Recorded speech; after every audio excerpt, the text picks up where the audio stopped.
Le corps de Marouane Berreni a été retrouvé dans une ferme du Beaujolais. Anéanti, ses amis étaient pourtant persuadés qu'il était encore vivant. Ils avaient d'ailleurs une piste en tête pour expliquer sa disparition si soudaine. Un corps pendu découvert avec des papiers d'identité appartenant à Marouane Berreni a été retrouvé dans une maison inhabitée du Beaujolais, a-t-on appris auprès du parquet de Villefranche-sur-Saône. Une autopsie a été ordonnée. Des prélèvements ADN doivent être réalisés pour permettre l'identification du corps, a précisé la procureure Laetitia Francard.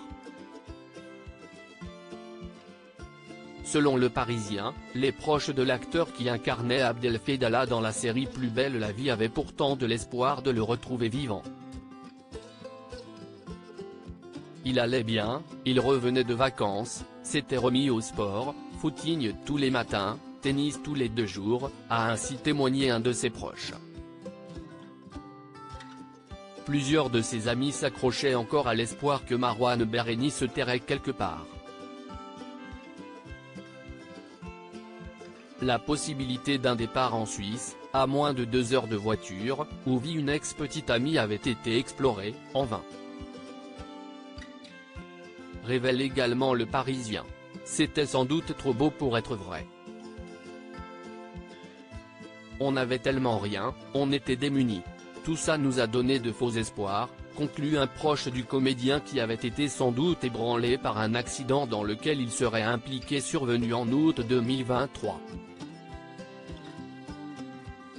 Le 3 août 2023 vers 23h30, une femme de 37 ans avait été percutée de plein fouet alors qu'elle traversait un passage piéton près d'une boîte de nuit, à Mâcon. Souffrant de multiples fractures, la victime avait passé 5 jours en réanimation. Le surlendemain de la collision, un 4x4 identique avait été retrouvé cabossé le long de Vignes à Fleury, Rhône, 20 km plus au sud. À l'intérieur, des papiers appartenant à l'acteur.